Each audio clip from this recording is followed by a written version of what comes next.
Hey, can you guys hear me? Hello, hello.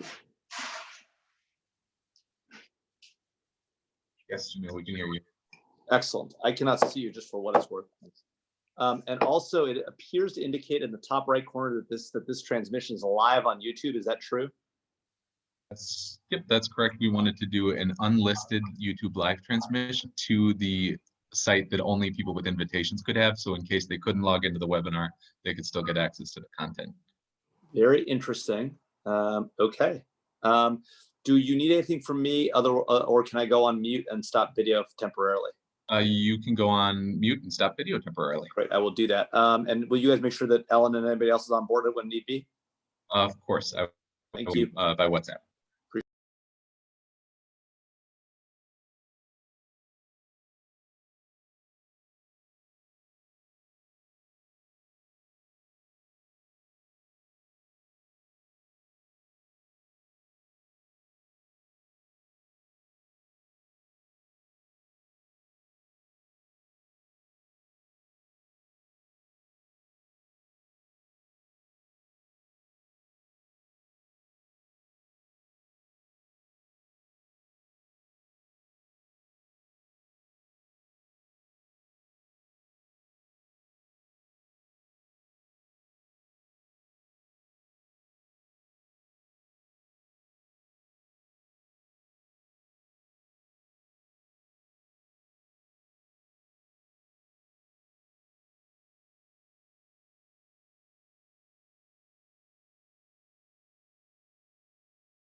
Hi, Dr. Keen. Thank you so much for joining us. This is Reed with NSI. On. Oh, my apologies. You were on mute for a moment there, so could you say again? Did you want our video cameras on, or? Yeah, I think Jamil and the Assistant Secretary will also have their video on in a second. I think they're just getting ready. Okay.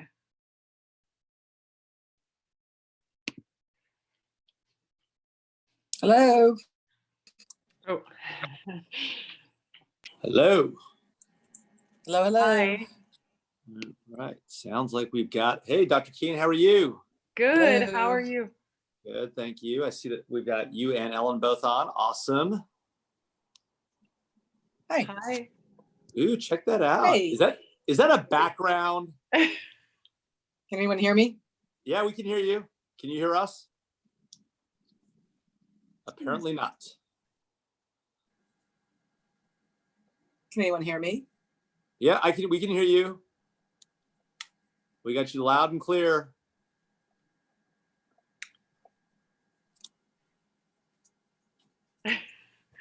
Hi, Ellen. No, she can't hear us. Okay.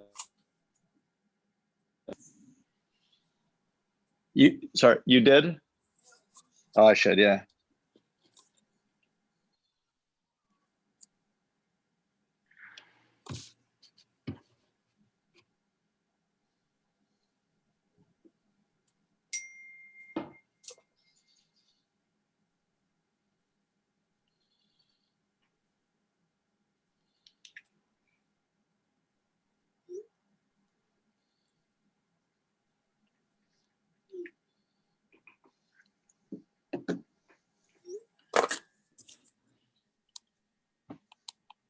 All right, try speaking now.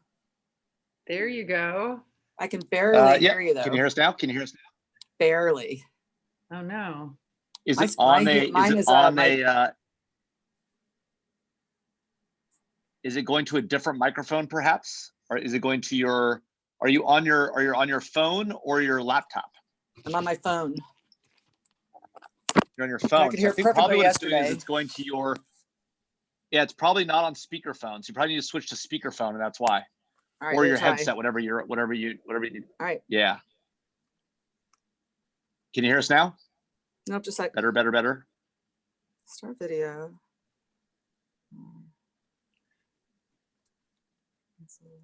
I have. Yay. How do I get to speakerphone? I'm not, maybe that's That my might- problem. Okay, so on your phone, let me see how to do it. Give me one second. I'm gonna go to Zoom on my phone because I'm not on my phone. Are you have an iPhone? Hold on a second.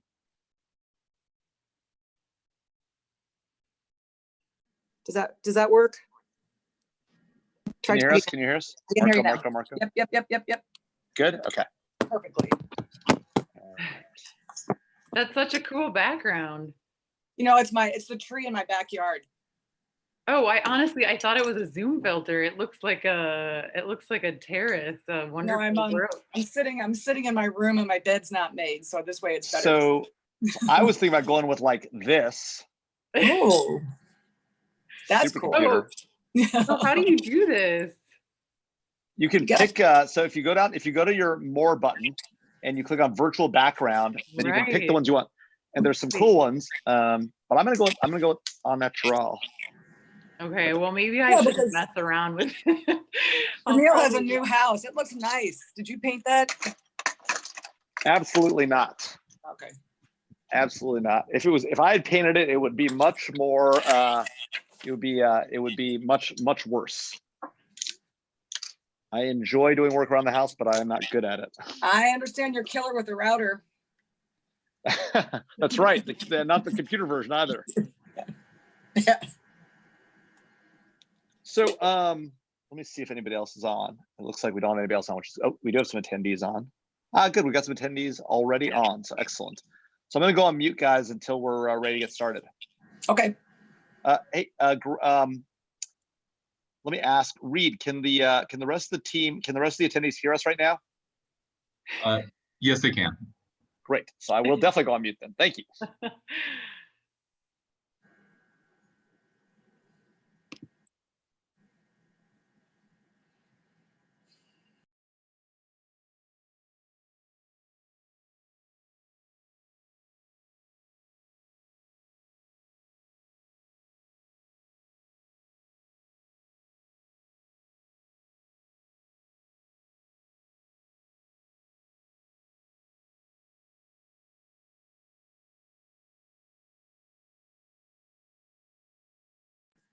Hello. Hello? Yeah, I can hear you. Yes, ma'am. You're all good. That's weird. Okay, I'm moving away. Yes, I've got a glass of wine. I'm ready.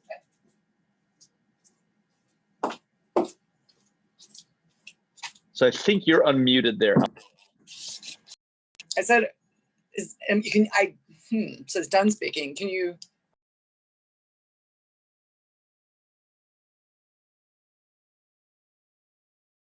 Now I'm unmuted. Exactly.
Okay, folks, we're about a minute out, so just want to let people know as I see people joining the call that we'll probably get started in about 2 or 3 minutes, a little bit after the hour, in order to give people a little more time to join. But we are all here. I see we have 31 participants. The number's creeping up. It's like, I feel like we're in Ferris Bueller's Day Off, for those of you who are old enough to remember, where he's looking at the computer and the grades keep changing. So we'll get started here. It's 5 o'clock now on the dot. Give us about 2-3 minutes to let a few more people join, and then we'll get rolling. I'm going to go on mute in the meantime until we get started.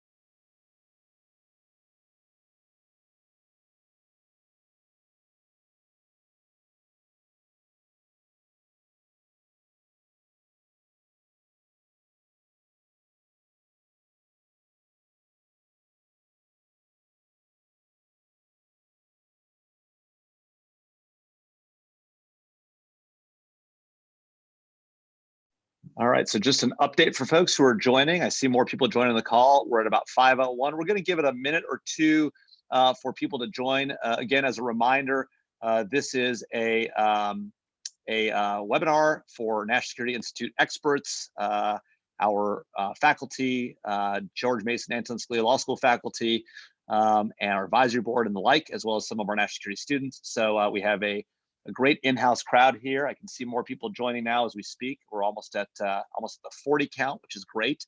And we'll just give people a few more minutes to join. So we'll probably get started right around 5:03 p.m. So give us a couple, 1 or 2 more minutes, and we'll jump right in. But all of our guests are here, and we're excited to have the crew. So we'll get started here in just about a minute or two.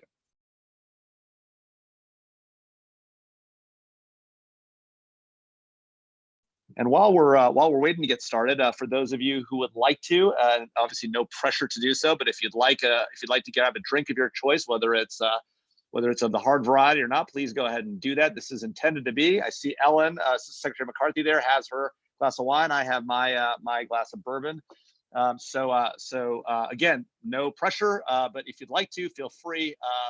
This is designed to be a Chatham House rules conversation, so and intended to be for the private use of the audience here alone. So feel free to do so if you would choose to do so. And I see Dr. Keen also has her drink of choice there too. Excellent. So, and as I mentioned, we'll get started in about a minute or two here. So we'll just give people a few more minutes to join. We're up to 44 participants already. So awesome turnout.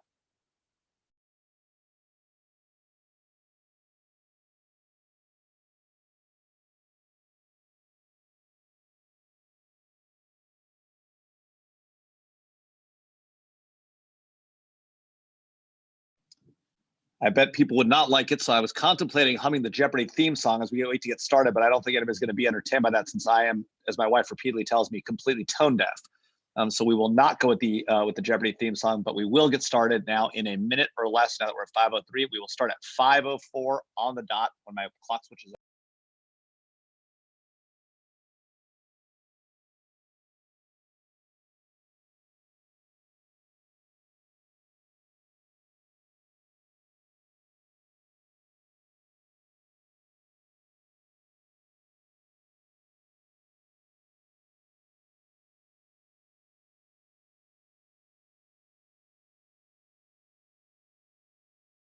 All right. Well, thank you all for joining. And by my clock, we're at 5:04. And since we've got our participants, our guests, our esteemed guests here, and we are up to 51 participants, we have crossed the relevant threshold to get started. So thank you all for joining. This is the first in the National Security Institute's speaker series for the COVID era. We're calling it Questions from Quarantine. I'm not sure whether it should be questions from the quarantine or questions from quarantine. We debated this hotly internally. But we're excited to have you all. This, again, as a reminder, is an off-the-record Chatham House rules style discussion. It is for the benefit of NSI experts, the Scalia Law School and NSI faculty, our national security students, as well as our various fellows and the like. And so we're excited to have you all here. Our advisory board some of our advisory board members are on too. Thank you for joining. But with that, I want to get started. So I want to thank Ellen McCarthy, Assistant Secretary of State for the Bureau of Intelligence and Research, U.S. State Department, and Dr. Adrienne Keen, the Global Health and Science Technology Advisor at the U.S. State Department, for joining us for our inaugural Questions from Quarantine. A little bit about our speakers. Assistant Secretary McCarthy was appointed by President Trump to be Assistant Secretary of State for INR. She was sworn in on January 17th, 2019. Is that right? Early on. Amazing. In the year. Assistant Secretary McCarthy has over 25 years of experience working in the IC and has held huge roles inside and outside of government, working for the Atlantic Fleet, the U.S. Coast Guard, USDI, and served the president served as president of INSA from 2008 to 2012. I'll throw in a little plug for my wife, who is a recent INSA award winner, receiving the mentorship award this past year. And Ms. McCarthy is a graduate of the University of South Carolina and holds a master's degree in public policy from the University of Maryland.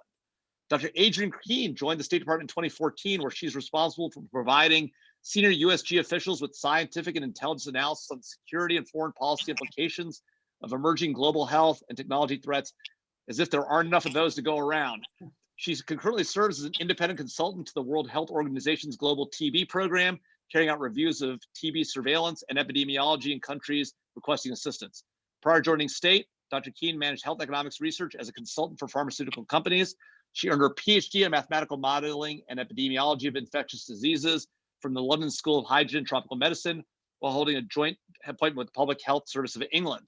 She obtained her MS in ecology and evolution and has other deep research experience studying the molecular epidemiology of TB and the drivers of antimicrobial resistance in the environment, as well as a range of other topics. So let's just talk real quick about Zoom, and then we'll jump right in. To ask a question of the Assistant Secretary of Dr. Keen, please click the Q&A button that appears on either the bottom center or top right of your screen and submit questions there. Some of you also submit questions ahead of time, so we will remember to ask some of those along the way. If you'd like to ask your question with audio, please raise your hand through the Q&A button. Wait to be called on to raise your hand. Apparently, you can do that also through the list of participants, either in the bottom center or top right of your screen. And if you find yourself listed, click on your name and then select raise hand. Please allow us a moment to unmute you before you ask your question. So with that, Secretary McCarthy, Dr. Keen, thank you for joining us. What are your, just to start off, what are your drinks of choice? Ellen, what do you have there? I have a very fine Cabernet Sauvignon, Palmaz. It's a 2015. 2015, excellent. Dr. Keen? Nice. So I don't actually know what this is. My husband was so kind to make this right before I jumped on the call. It's a very fruity, maybe rum or vodka drink. Awesome, awesome. And on my end, I've got a glass of Angel's Envy bourbon, courtesy of Assistant Secretary McCarthy and her husband, Gordon, who I'd like to thank for that and saved me from a trip to the ABC store and put myself at risk. So I'm sure Dr. Keen will appreciate the epidemiological avoidance of risk there. So let's just jump right in. And by the way, for the audience, we'll do about 25, 30 minutes of a discussion with me and Ellen and Dr. Keen. And then we'll come to you guys for questions. So do have your questions ready. Feel free to submit them through the Q&A function. We've got the ones that you submitted ahead of time. So jumping right in. So we'll start with you, Ellen. Tell us about the role INR plays at State and how your work better informs the policymaking process. So thanks, Jamil. And if I could just for a moment embarrass Adrienne for a moment. So, there was a reason when you asked me to come that I immediately thought of Adrienne, because what we're dealing with right now with this pandemic is something that Adrienne has incredible expertise in and is being called across government to talk and advise and to provide the science and the intelligence. And I called her up a couple of weeks ago because I said, Adrienne, I'm worried about you. You're working really hard. Please take care of yourself. And she said, Ellen, I've been predicting this for 5 years. I am so ready. And so I have to say that I think today it's gonna be a real treat and it's a chance to get Adrienne out of the office and to talk a little bit more about what she's been doing and out of the skiff. Crazy. And out of a skiff. So yeah. So Adrienne, I'm sorry to have embarrassed you, but I had to tell that story. So Adrienne's an incredible example of what INR does. So we are the State Department's intelligence agency. We're one of the 16 intel elements. I almost smile when I say we're an intel agency because we're roughly 300 people, but we really are the Secretary's intelligence element. He is our primary client. And it's our job to give him whatever intelligence he needs. And I've described Secretary Pompeo as a blessing and a curse, but not for the reasons you might think. He's a blessing because as a former director of CIA, he absolutely knows what the intelligence community is capable of doing and what it does. So he has as an intel professional, you really want a client or a customer who understands intelligence. That's a dream come true. But as a result, he also has just an insatiable appetite for intelligence. And so we're pretty much on with him 7/24. And so for a small shop of about 300 people, that means that we have to have incredibly close partnerships and connections across the other agencies, because we just can't possibly answer all of his questions at the rate that he wants them. I remember when I did my first office call with him, he said he wanted intelligence at the pace of diplomacy. And I joked with him and I said, well, isn't diplomacy kind of slow? He didn't like that answer. But so we succeed because we have incredible partnerships across the IC. So we're very good at leveraging those capabilities to answer his questions. But he's not our only client. I mean, we also work for the unders and the assistant secretaries of the functional and regional bureaus. Our office tends to be organized in a way that we closely align with the European Bureau or the African Bureau, and so we have great expertise in those areas. Right. But we also serve the posts. And so those ambassadors and those chiefs of mission out in the field, they're also our customers and our clients. That's a lot for 300 people, but we're really good at it because we really are the experts on foreign policy. Our office is made up of about 20% foreign service officers who rotate in and out of INR, which means we're constantly being updated with sort of the latest and greatest of what's going on, the gossip, those relationships. And then our civil servants, they tend to stay at INR. On average, our experts stay for 14 years, which is very unusual. Having worked at the other intel agencies, most all source analysts will spend 2 or 3 years on a portfolio. But at INR, we'll spend 14 years, multiple degrees. You heard what Dr. Keen's background and academic experience was, which is far more the norm in INR than it is the exception. And so as a result, and we've developed really close partnerships. We understand what the foreign policymaker wants, and we have that level of expertise. So it's our combination of connections across the IC and our true understanding of the foreign policy that we really are the only intelligence element that truly does understand and informs foreign policy. So that's in a nutshell what INR is. Love it. Great. Well, thanks. Thanks, Ellen, and appreciate you being here. And Dr. Keen, appreciate you being here. I know that you're obviously, slammed with all the work that's going on COVID-19.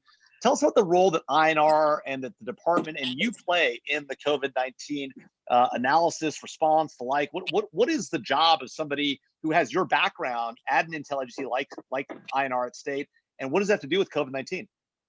Yeah, so thanks again for having me today, and I'm really excited to be here. I think Ellen, obviously covered our role very well in a general sense. So everything she said is kind of what I do on a daily basis. So a big part of the job in trying to deliver the right information to our policymakers, whether that's intelligence information or analysis that brings in the intelligence and other types of information that we bring in when we make an assessment on an issue. A big part of that is working closely with the policymakers. So we have the relationship with them. A lot of times we're able to anticipate their needs, right? So we write on issues that we know they're going to care about, or maybe it's issues that are coming down the pike that they haven't thought about. So within COVID-19, you can kind of imagine as the outbreak started in China, like where is it next going to hit? And what is it going to look like over the next weeks and months? And those kind of questions you anticipate. But of course, we get lots and lots of questions from policymakers too. So we keep a relationship with them. We understand their needs, try to bring them timely and helpful advice. And then there's a big component of, Ellen was starting to address this, but a big component of working across the IC. And so that's in order to, for lots of reasons, like Ellen said, in order to bring all the resources in the IC to our customers, but it's also to make sure that INR's voice is reflected in the PDVs and other intelligence community coordinated projects. Because as Ellen mentioned, we do have quite a unique role in the IC. Oftentimes we have a unique voice and insight.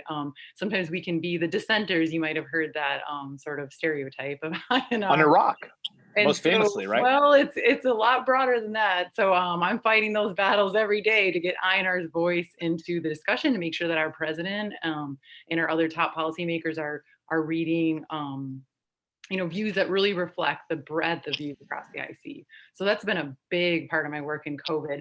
I actually wish I had more time to do, kind of my own analysis, the writing that I do, the kind of warnings I would provide and deep dives on issues, that I think people probably haven't, paid enough attention to, or maybe aren't aware of, for various reasons want to write on. But I will say that, whenever I do that, I try to, so I'm a scientist by training.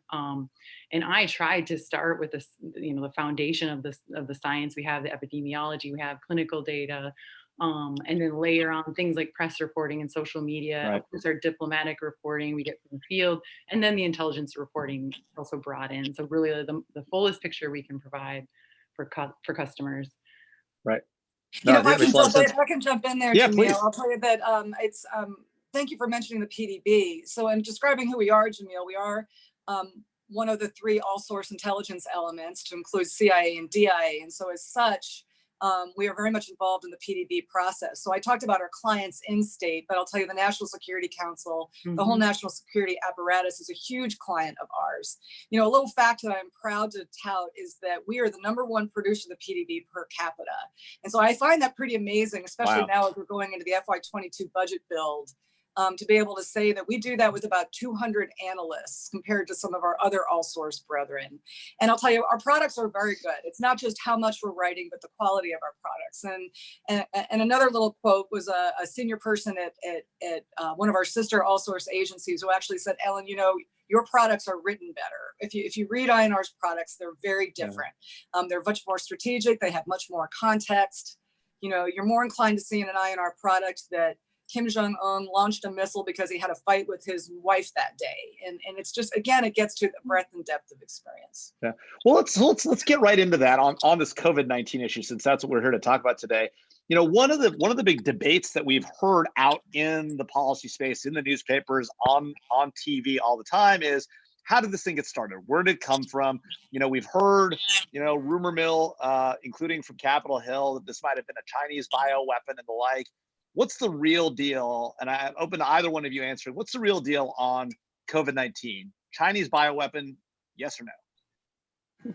Well, I think that's yours, Adrienne, because we spent a lot of time talking about this. Yeah, so Ellen's right. Yeah, we've definitely, obviously we've gotten this question many times, and I can say a few things. Number one, the science really just doesn't support that this is an engineered virus. So ever since the genetic sequences of the virus became public in early January, scientists have been poring over the sequences, trying to look for signs that this virus is engineered. And there really is a scientific consensus emerging that there's no obvious signs of human manipulation of the virus. So of course that doesn't fully answer the question of where the virus came from, right? So, it is possible that this was a natural virus that was harvested and brought into a laboratory, or maybe people who were attempting to harvest the virus could have infected themselves or something like that. So we can't exclude those kind of possibilities. But I will just say that if you look at the scientific papers in this area, look at coronaviruses, of course, in the wake of SARS, this became a huge research area. And folks working in this area have been predicting this exact scenario. So an emergence of another pathogenic coronavirus, the one that affects humans and spreads efficiently among humans, respiratory virus, right? So people have been very worried about this for a number of years. And so, we really don't, we don't really see any scientific evidence that this is anything but a natural virus at this point. Right. Well, so one of the things that's been discussed a lot about, is this Wuhan wet market, right? Where they had these animals. There's these ideas that it may have come from bats originally, but may have come through a middle path like the pangolin, right? But we've also heard about this Lancet study, which indicates, and again, just sort of in summary form, that there may have been other early infections that were not associated with the Wuhan wet market. There wasn't a lot of detail in the Lancet study about that. And again, I want to remind people that we're operating sort of under Chatham House rules here. What do we know about these other individuals or where they might have come from, if they're not associated with Wuhan wet market? Is there anything to any of the rumors that they may have come from elsewhere in China or the like? What do we know, if anything, about these folks? And what can you say, obviously, without going into anything classified? Yeah, I mean, that's a great question. And I wish I had a better answer. I mean, the short answer is we don't know a lot, but you're absolutely right that based on the Lancet article and now subsequent papers as well, that the market was, I mean, it looks like the market was probably some kind of amplifying event as opposed to where the index cases showed up. There's actually a paper, a Chinese paper that came out. It looks like they went back retrospectively and were able to identify, and this is normal, by the way, in any normal Mhm. outbreak. So I'm not insinuating any kind of Hiding the funny ball. business even, but Right. so public health agencies will go back and look retrospectively, hey, did we miss any cases? Because it is often very difficult to find that first index patient, and a lot of times it never is, that patient is never identified. And so they went back retrospectively, and it looked like from at least one Chinese paper and from a couple investigative reports that there were probably cases as early as potentially mid to late November. Oh, wow. But unfortunately, not a lot of detail. So my Right. understanding is they are from the area, but it's not clear how wide they search. For example, if they search, Right. if there was a more rural province where there was interaction with animals, and that's actually where the virus emerged, and then it started spreading among humans. So unfortunately, we just Right. don't know the answer, and these things can take a lot of time. I mean, with SARS, there's still debate. I mean, to this day about exactly how the outbreak kind of transpired, right? And the role of bats Yeah. versus civet cats and the other species. Is that right? So is there not, do we not have, and you use the term index patient, I see that's what we colloquially refer to as patient zero. Is that right? Right. Yeah.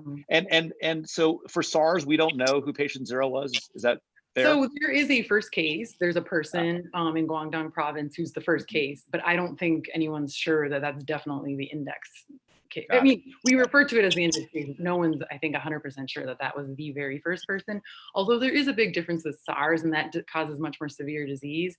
And we don't think there was a lot of asymptomatic and unidentified infections, at least nothing like we're seeing today with COVID. And so it's possible that person Right. possible that person's the true patient. Right. So, one of the things that's being hotly debated in policy circles, in the community, on TV every day is how serious is this public health crisis, as public health crises go, right? It's, it doesn't kill as fast as Ebola, but that's a bad thing because it spreads more broadly. We obviously see a lot of people dying here in the United States and overseas. We see a lot of infections. The rate's still 2%, 1-2%. What do these numbers mean in real terms, and how worried should we be? Obviously, we're all staying at home. We're all social distancing, if we're doing what we're recommended to do. Some folks are out there wearing masks. How serious is this, one, just as a general matter, but then as public health crises go, more broadly, how serious is this thing? It's serious. I mean, for me, it's really serious. So, we're talking about a virus where we don't have a vaccine, we don't have countermeasures, we have a fair amount of lethality. Obviously, we don't know the exact rate of mortality because we don't have the studies at this point, the serology, to know exactly how many people have been infected that we don't know about. So this thing really has the potential to infect potentially 25-50% of the world, right? And so even if you have a mortality rate that's 1%, I mean, that's a lot of people dying. And so you can tell by the way the world's reacting, right? I mean, I can't think of anything that compares to this in the last, in decades, right? So I was at Public Health England during 2009 pan flu, and of course there was that initial worry that could be the one, whereas this one feels so very different to me. I mean, this is early on, the estimates for the fatality in 2009 pan flu, I mean, we weren't sure at first, but within a matter of weeks, it was clear that this was not a severe pandemic. So this really is a big deal. And, we're kind of just getting started here, unfortunately. Yeah, got it. By the way, one person was just texting me and mentioned that they noted the live on YouTube link up in the right and concerned about whether this is in fact on. So that's a private YouTube link that's available to people who have been approved to be on the call. So it's on YouTube in a sense. So but it remains under Chatham House rules. So just to clarify that question. So obviously we see numbers are skyrocketing. There's a lot of anecdotal stories. Everyone knows somebody that's either been infected or will soon, maybe even somebody that's passed away or been severely affected. But we're also hearing, from policymakers, not just in the U.S., around the globe, that we need to get back to work. We need to get that economy back up and running. How do we put this into perspective, right? What's the impact on the U.S. economy, the global economy? We've heard rumors about the impact. We may recover, the Chinese may recover. maybe this is a real problem for emerging market economies, right? How bad here? How much longer here? And then what about abroad? What about the emerging markets? So I might leave. Can I leave do you want to talk to the economic side, Ellen? Yeah, if you want to start with the. Yeah, so I would just say, like, again, I think this is really serious, and unfortunately, I think we are just getting started. There's no clear way out here, so there's a lot of talk about peaks.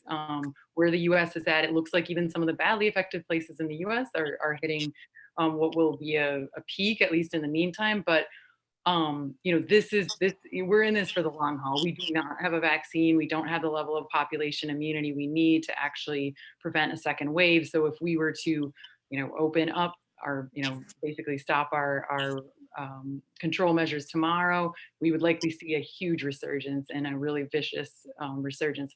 That being said, I think the US, every country on earth, we're all so concerned about the economy, right? Because we can end up losing lives that way too. And so I think right now it's about making a plan for how you open up, so how you relax these measures, and do it in a safe way. My personal opinion is I don't think we're close at this point. I think we need to have some other things in order. I think we need some technologies, and I'm not just talking the biomedical technologies, which everyone's working full speed ahead on. So the vaccine, namely, right? Right. Technologies that we're not used to using for these kind of things, like mobile technologies that might help contact tracing and identifying contacts of patients and things like that, which I don't know, we'll see how it goes, but a lot of the Western countries are not, I think, maybe not quite ready for those discussions. Privacy concerns. Right, and they're valid concerns. Yeah.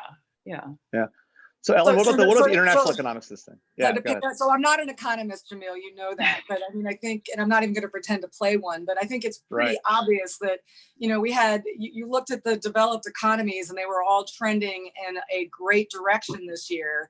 And then this happened. And now all the indicators are that, depending on how, stimulus packages actually, whether or not they work, I mean, the indicators seem to be that we're on the cusp of a global recession. So, again, that's very much contingent on how do these stimulus packages work.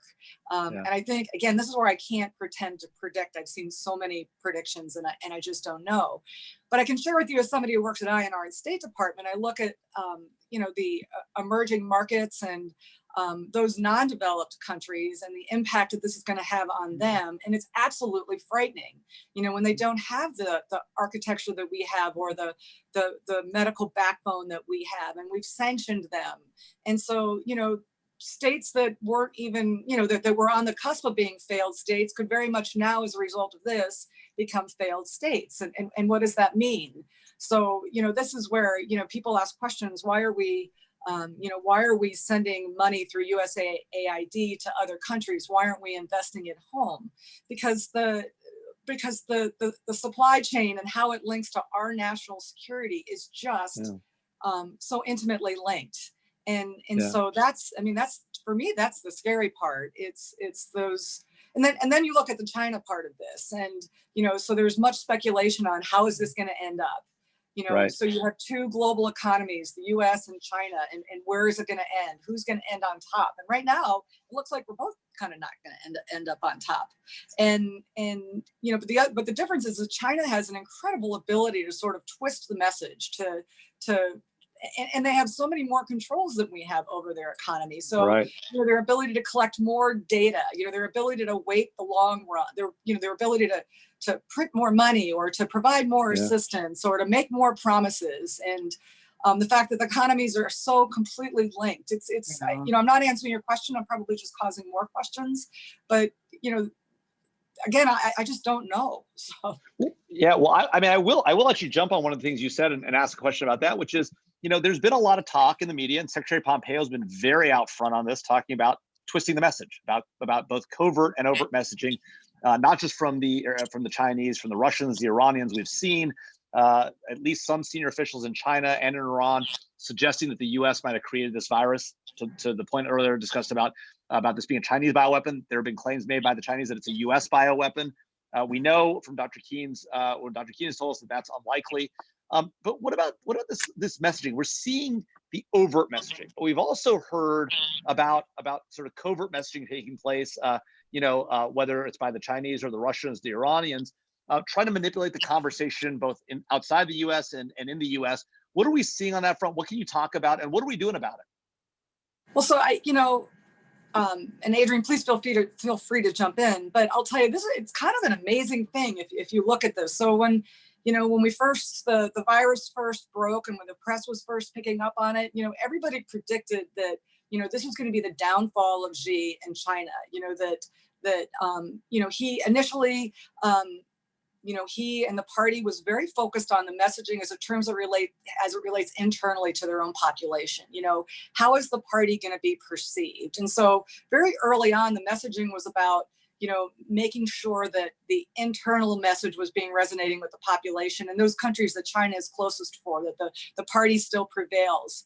But I'll tell you, in the last few weeks, he's been very brilliant in terms of how he's twisting the message to sort of turn it on us now and to really, create even more uncertainty and uncertainty around the world about sort of the U.S.'s role in this, and how China is now, they went from what we thought was going to be, the end of Xi to now he's going to be the savior of the world. They're Jack Ma's sending us supplies. They're sending them around the world. Yes, they're sending supplies around the world. They're making all these promises, and also they're saying they're now more overtly messaging that maybe the U.S. was responsible for all of this, and of course the countries that are buying it are China, Russia, Iran, countries who don't have great credibility, certainly with our partners, but you do wonder, it does make me wonder that if they continue this trend, is it going to start to be believed? Again, going back to that economic piece, our economies are so linked. So, for example, as there's this search for a cure, the search for a vaccine, and you've got many countries that are in the race to develop this, are they going to start questioning the United States, as a result of this? Are they going to start saying, oh, the U.S. and Secretary Pompeo is just saying this because he doesn't want me, name the company in Germany, to develop a vaccine?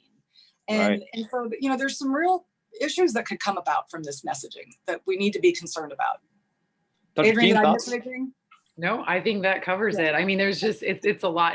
From my point of view, covering the number of outbreaks over a number of years, I have a little bit different perspective from Ellen, but it's a lot of the same stuff, a lot of the same actors, a lot of the conspiracy theories, and it's very frustrating to me as a scientist. And I'll just be honest, I'm not the best at handling it, but it's a volume that I've really never seen before. And I'm mixing issues a bit. I'm not just talking about the disinformation campaigns, but also the misinformation and just the way that our media environment is so different.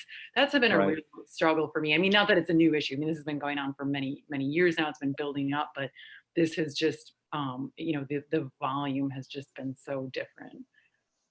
Yeah, so I think it's really interesting. One of the issues, obviously, is this messaging issue, but we've also seen, more kinetic stuff taking place, right? You look at the Middle East, Iranian proxies are actively attacking American assets in Iraq in an effort to push us out. Some have argued that this is partly an effort to take advantage of the U.S. being distracted, partly an effort to take advantage of the fact that it's clear we haven't for a while wanted to be there, but also to distract their own population from the very real problems they're having in Iran, with a huge number of members of their parliament, senior members of the Iranian leadership infected by the coronavirus. How much of this should we be concerned about, not just in Iran, but are we concerned about Russia making a move in Eastern Europe? Are we concerned about the fact that missile tests in North Korea have gone up, albeit short range, not ICBMs and not nuclear testing? Are we concerned about these things happening? And does that portend a bigger problem in global conflict in the United States as we're all distracted and the rest of the world is distracted and focused on, as we rightly should be, on the coronavirus? Well, I said the one good news part of all of this is that it is, and as Adrienne pointed out, this is a global pandemic and it has hit everybody, poor, rich, good, bad, it's been hard. So in that regard, everybody has sort of, been taken down a notch as a result of the pandemic in terms of presence and ability to do things. But that doesn't mean that planning is not ongoing and the threat does not still exist. It exists, as you pointed out. So, if you talk about Iraq, for example, and you read the press, you see that, they're Iran is not exactly happy with the pace upon which the US is removing troops from Iraq. And so, they're definitely talking more and more in the press about, an increased desire to potentially do something militarily because we're just not moving out fast enough. Or, Right. so there definitely these countries, these bad actors are taking advantage of a bad situation to get the outcomes that they're looking for. Right. Afghanistan as a result, we've got a peace plan. Are the Taliban happy with where the Afghan government is in terms of releasing prisoners? And COVID is being used very, very effectively to get the outcomes that they want. And again, I alluded to a little bit ago, the economic side of things. As folks get more desperate, they're going to do worse things. So, countries that we have sanctions against, just, Iran, Iraq, North Korea, this virus is harder on them. It's harder on their economies. Borders are being shut. The movement of products to feed people, to provide medical supplies is getting more and more difficult. So it is a scary environment. And so you've got bad actors, not so much regional players, but these small groups, Iranian proxies that are willing to do things that they may not have done before. Right. Obviously, concerning environment. I want to remind the folks in the audience that we will be taking questions here in about 5 to 10 minutes. So please do get your questions in through the Q&A button, either up on your top right or bottom center of your screen. And feel free to jump in on the chat line also, or raise your hand if you're interested in asking a question. But just continuing forward for the next few minutes, obviously we've seen a lot of reports, again, not just about covert messaging, but about overt messaging, about questions about the Chinese count on fatalities. Was the number a lot higher, a lot earlier? Some of it may come from the fact they don't know. Some of it appears to come from the fact they were trying to hide some information. What's going on there? How much work and what work goes into verifying the claims made, not just in China, but in other countries also, about what they're seeing, the level of infection, the level of disease, the level of the death rate? Because a lot of people are concerned about what is the fatality number, and why is it so different in different regions, among different populations, and in different countries. Anything we can say about that, Dr. Keen? Oh yeah, this is one of the issues that I work on day in and day out. So I'm happy to comment. Obviously, one role is that we look for any insights from intelligence reporting, which I won't get into here, but so that's one piece. But the second piece is really thinking, trying to think of how. So if we look at, I don't want to name a country, but we look at a country where there's lots of cases, where the outbreak started, maybe. And if there's distrust toward those numbers, we try to think what are some independent sources of data. And so, for example, very early on in the outbreak in China, there was a modeling team at Imperial College. I know some of them from my past life, and they used the travel data, so basically airline flight data, combined with detections of cases in travelers in other countries, for a totally independent look at what the prevalence of Wuhan might be. And so that's a really helpful, independent look at the epidemic in Wuhan. And of course, it showed that the Chinese were not detecting the vast majority of cases there. And that wasn't a surprise to any epidemiologist. Now, a lot of folks will look at some of that information and think that, it has to be some kind of cover up and all that. And of course, we're always looking for signs of that too. But it really looks like with this particular disease and the number of asymptomatic and mild cases you get, that there are lots and lots of unreported cases. So we try to look at independent pieces of data. I can give you another example. When China was starting to claim that it had controlled the virus, obviously, many people are skeptical of those kind of claims. And so again, we try to look at independent data, and we look at anything from social media, which of course in China is limited, press reporting, and it is very limited. And we have our diplomats on the ground, right? So they're providing reporting on how things look.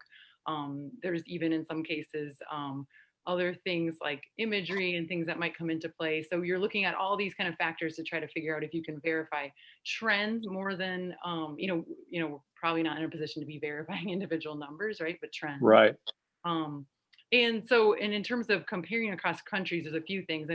Number one is that it looks like almost every country, maybe with the exception of, you've got some like South Korea, Singapore, Germany that are really standing out in terms of the testing and accuracy of their numbers. But basically across the board, we're finding that countries are not counting all their cases, just unintentionally. I even saw a study that the Dutch put out last week. So Dutch have one of the most transparent and competent public health agencies you could imagine. And they Right. actually looked at excess mortality, in addition to COVID, the excess mortality compared to last year and years previous. And they think they might be underreporting deaths by around 50%. So that's just By COVID. right, because what happens is you have elderly folks dying of pneumonia, and that's Right. a normal cause of death. And unless you're looking at a population scale, like, it can go unnoticed. So people Right. immediately think these things are nefarious, there's nefarious actions going on. And a lot of times, it's not always the case. You said you said the death rates that vary. That's another point I get a lot of questions on. And some of those are epidemiological factors.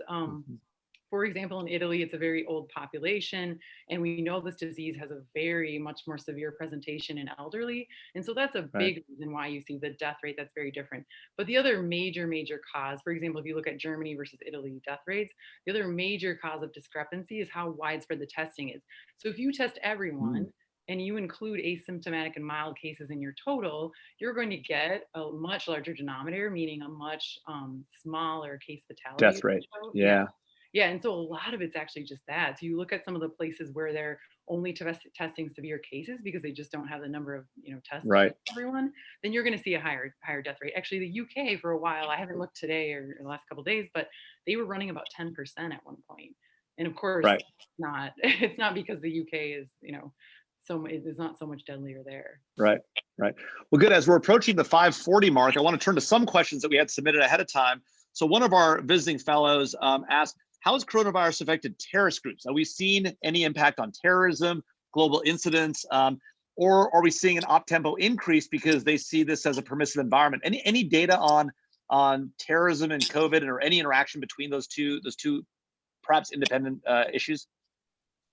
Well, I can't give you data per se, but I can tell you that yes, the terrorists are certainly being impacted by COVID. And in fact, if you look at the actually, they're being hit very hard by COVID because they don't have the medical capabilities that we have. So, so folks from those countries are getting hit harder than people from the UK or from developed countries. So, the answer is yes. Any impact on op-tempo?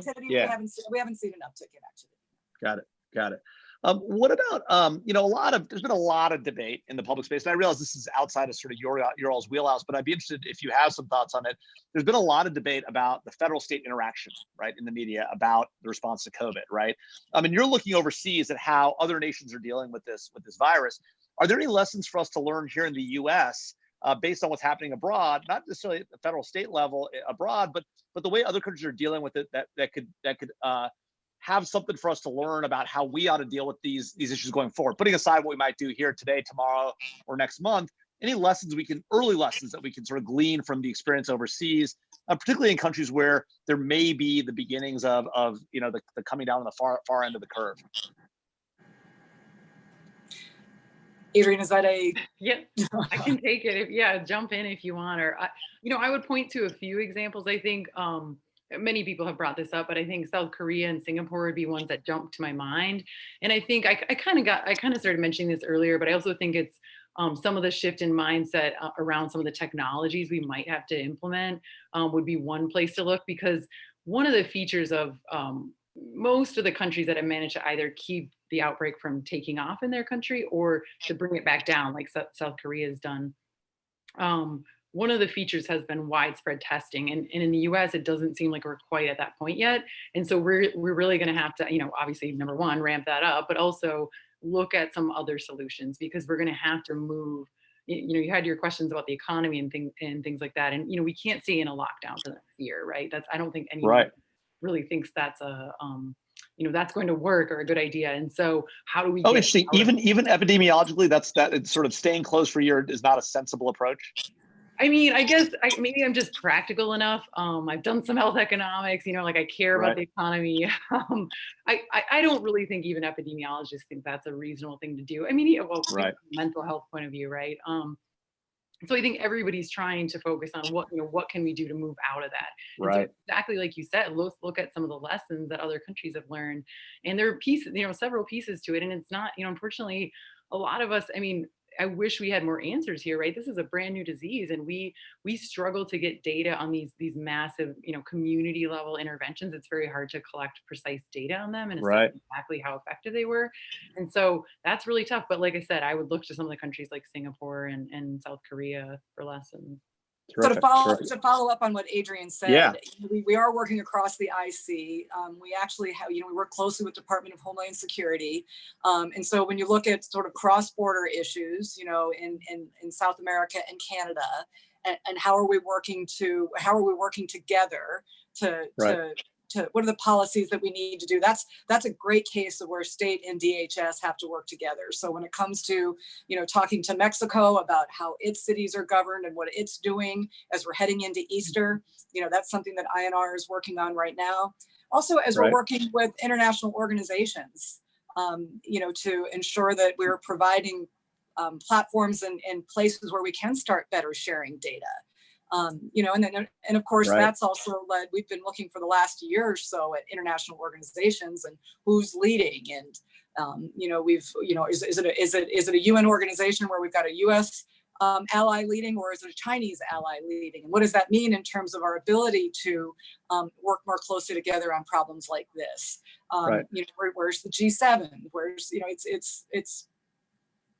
So I'm not sure I'm not sure, again, I have an answer for you that you want to hear, Jamil, but so Intel's job, this is where Intel and policy are very interesting as it relates to Intel and defense, because lots of times we're telling policymakers things they don't want to know.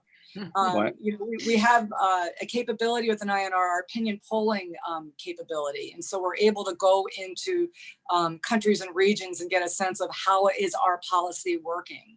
And, we find out, sanctions as an example, we're sanctioning many, many countries, but the polling, is not necessarily showing that the sanctions are working. And so, that's the same. So this is Intel and policy are not always in the same place, and it's not always welcome. Sure. Well, let's actually talk about that very question. We have a question from our audience from Chuck Yarbrough, one of our visiting technologist fellows, who asked, what are the implications for U.S. public diplomacy, given that we're not willing to do the kind of robust contract tracing other countries are due to privacy concerns? Does it make it harder for us to advocate for heavy contract tracing overseas if we're not prepared, or people are concerned about what Google, other private companies might be doing? Is that something we should be worried about from a public diplomacy perspective? And by the way, I'm going to take the moderator's prerogative and sort of paraphrase questions. So thoughts on that? Adrienne, do you have any? I mean, yeah, Ellen, go ahead. I think that's, so again, this is where, we are so different than so many other countries. So yes, the reality is that is a problem in terms of getting to data and sharing data. Adrienne talked about South Korea and some of the countries that have had great success. We just can't do that here.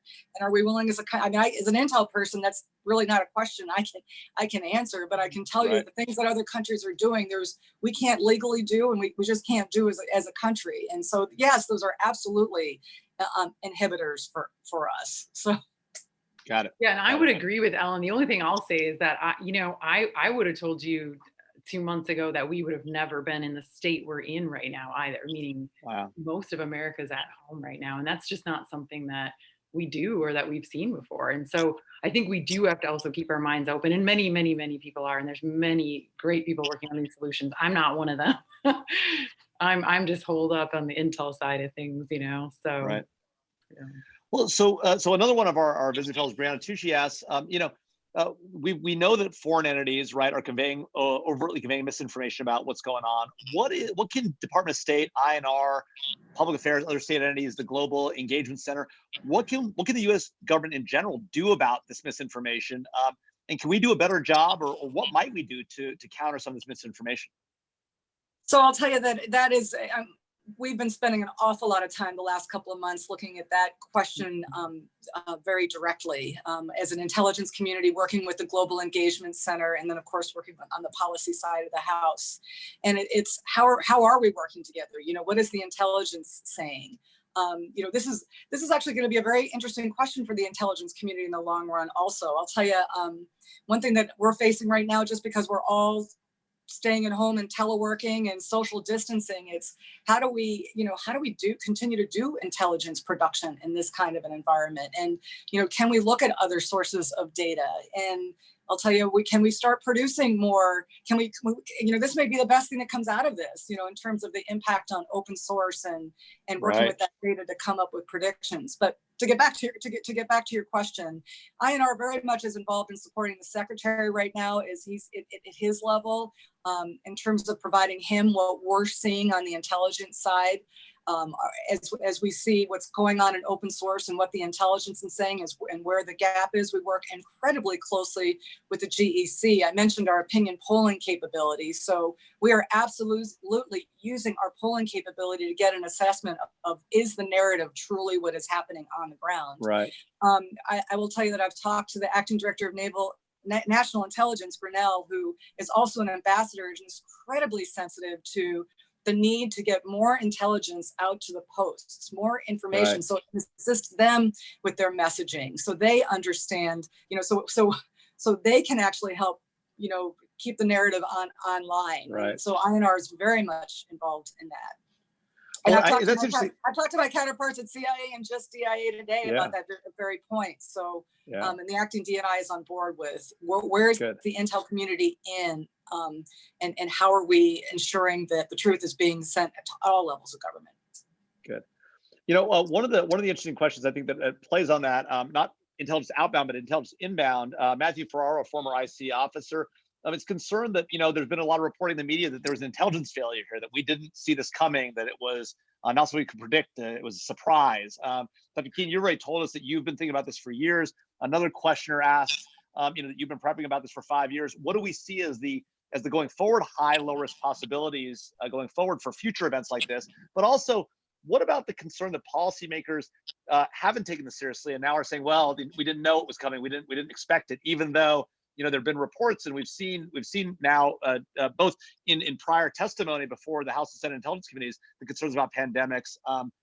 What can we do about policymakers' concerns here, and what about the potential for a future risk going down the road? Well, I can start, Adrienne, and then I'll let you pick up on the when did we know? Because I'll tell you, that's a question that reporters are asking. It's politicians are asking. What did we know? When did we know it? Did we report it? I prefer to answer the question this way: is I think this is a chance for us to look as an intelligence community at how are we getting intelligence to the policymaker or to the warfighter? Are we, how are we communicating it? How is it being received? The value of intelligence has changed over the years. Now, these decision makers have so much data upon which to use to make decisions. Intelligence is just but one part of what they have to use on any given point. That's where it's very interesting in terms of how, my year in a couple of months at INR, how sometimes intelligence is loved and sometimes it's just ignored because the policymaker doesn't want to hear it. So, I will say that there is a chance for us to reflect on how are we delivering the intelligence? How is it being received? I'm very focused at INR on using INR as a tool for assessing how policy is working, vice just being another source of data. How can we show that sanctions are working, or how can we show that this policy is working? And I think that's going to be a bright side out of all of this. The other thing I want to mention is, I know you mentioned Iraq, so INR was Iraq. INR every day provides intelligence to folks who don't want to hear it. When you do hear it, that's usually not a good thing, whether we're talking about climate change or Iraq. I can name 5 or 6 things. When it makes the press, we don't like that. We'd much prefer to tell people what they don't want to hear and then come up with ways to keep getting it to them until they hear us. Right. So and just as a reminder, I do want to get your thoughts on this, but I'm sure it must be frustrating having raised the alarm for years and now hearing that it was intelligence failure. But before we get to that, I just want to let people know about what we're talking about Iraq, to the extent folks don't know. State famously was State INR was a dissenting voice on the assessment, the unanimous assessment of the U.S. and allied intelligence community about the presence of WMD in Iraq, and it turns out State INR was right. I know that State INR likes to make that point on a pretty regular basis. But there have been other examples. And State INR, as Dr. Keen pointed out, is not unusual for them to be a dissenting voice. So Dr. Keen, what about this claim that we never knew it was coming and nobody could have predicted this, and it's a Right. shocker. Yeah. So you can look back at products like the National Intelligence Council's Global Trends product from 2008. You can look at the last several annual threat assessments that the Director of National Intelligence delivered to Congress. And you can see that this was a top concern for anyone in my position. The tough part about providing that kind of prediction, because it's not really a prediction, you don't know the when and where. And so I thought about this a lot over the years. I thought about it before this pandemic hit, and I've been thinking about it whenever I've had a spare minute, I guess, over the last couple of months. And the tough part is, I think it's very hard to deliver that sort of prediction that doesn't have a where and a when, even though it's a really, really bad thing. It's very hard to deliver that sort of assessment and expect people to take action based on it. And I still think, like Ellen said, this is a time for reflection. And I think there are probably better ways to deliver it. There are probably better ways to, maybe there are ways to game it out. Although we did, by the way, the intelligence community and policy side did lots of simulations on this topic as well in the last couple of years. In fact, I was involved in one that we focus on disinformation even. So these issues have been raised, but I think it is, to give the policymakers some credit, it's very difficult when someone gives you that sort of prediction. Hey, this really, really, really bad thing might happen. Right. It probably won't happen on your watch, essentially, or, they can kind of infer it's probably not going to happen on their watch. And it's very hard to prepare for something you don't even know that, the virus or the disease that'll pop up, you don't know where. And so it's a really tough problem. And I think we have to start thinking about that now, because it will happen again. Maybe Right. not exactly like this, but it will happen again. Adrienne, Could it be worse? Wasn't it in 2008? It was the unclassified IC Global Trends. 2025. This was in 2008. Yeah. This was actually put in as a threat before 2025. We just didn't say that it was going to be, January of 2020. So, but it had pretty much all the other details, right? And like I said, we put that in the annual threat assessment, annual threat assessment every year too, that I've been around. So yeah, it's a tough one. I think it's a really good question. I think we all have to ask ourselves how to do better. Right. And Norm Rule, one of our visiting fellows, points out that the IC has been telling policymakers, the administration, and the public, frankly, about this for a decade. It's not like this has been hidden and just in classified channels either. Right. And Norm, obviously, a longtime CIA officer. A couple of questions I want to combine from Grant Haver, one of our staff members, who asks about whether the administration can do to lead internationally on coronavirus. Right. Complain about the WHO is the WHO may have its own problems, right? But what can we do to address China's global leadership ambitions in this space in terms of leading the international community? And what are we seeing in terms of any particular lessons that we can learn from other players? I know we talked about lessons for the epidemic itself, but what about lessons we can learn from other players in dealing with the international community when it comes to this pandemic?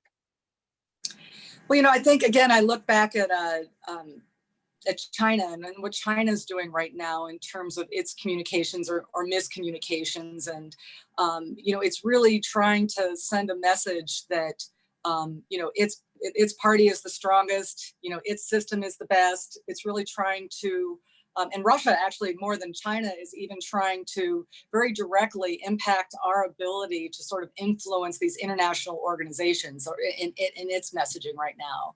And so, that's one thing that makes America great, really, is our partnerships. And, I know that my boss, Secretary Pompeo, is spending an awful lot of time on the phone, making sure that we're working together. We mentioned foreign aid. We talked a little bit about that earlier.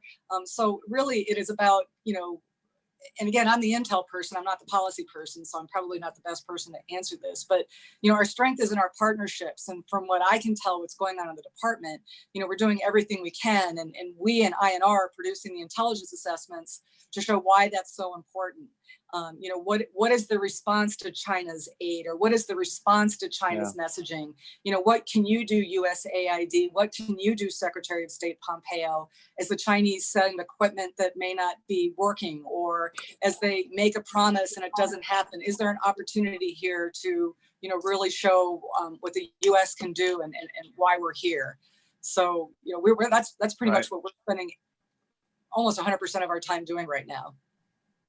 Got it. Got it. Well, I know we are coming close. We're 1 minute away from the top of the hour, and I do want to end on time and let people go. I will note that we have had no drop off in our participants since we started. So, or maybe we've only lost 1 or 2 people. So I'm really glad that all 50 people are able to stay on. Just one point of reminder to folks. We are going to be doing this more often. We will have our next session coming up for a private group in the next 2 weeks with Ted Schlein, one of the managing partners at Kleiner Perkins. One of the top VC firms in the country. He'll be talking about the economic impacts of COVID, as well as how they're thinking about the cybersecurity and other VC marketplace. So a good upcoming event. Keep your eye out for that, as well as a public event with General Keith Alexander talking about global conflict, covert messaging, cybersecurity in this environment on April 30th. That will be open to the general public. So really excited to have Ellen, Adrienne on today. I know there are a number of questions in the queue that we didn't get to, and I apologize for that. But let me just go around the horn to Dr. Keen and Secretary McCarthy. Any last comments or questions as we close up right at the top of the hour? Dr. Keen. Oh, wow. I wasn't expecting that. I just want to say thanks for having me. And I think this is a global challenge right now. And so we talked about a few of the little issues, but this is such an unprecedented event affecting everyone on the globe. And so there is going to be a lot more to say about this over, the next months and year, I suppose. Awesome. Ellen, you have the glass of wine and the last word. I do. I love having the last word. That doesn't happen very often, Jamil. So I will say that, earlier in the year when things were going down in the Middle East, Secretary Pompeo said, Ellen, these are just but blips in time. I need you and INR to stay focused on China, China, China. And so I will tell you that this pandemic is a big deal, and it is a huge factor in terms of how we in China are going to work together or not work together. And so that's the thing that's foremost on my mind. So those of you sitting in the audience, those students who are thinking about an area to specialize in, I would highly encourage you to look at China as for also for future employment, but we need your help. Awesome. And NSI is a project, China 2020. So we'll be looking at that all year long. We'll have you guys back. Thank you so much. Thank you to the audience for coming and staying. It's 6:01. Thanks. Have a great time. And come back in 2 weeks from now for Ted Schlein, and in 3 weeks for General Keith Alexander. Thanks, everybody. Thank you. Thank you. Bye.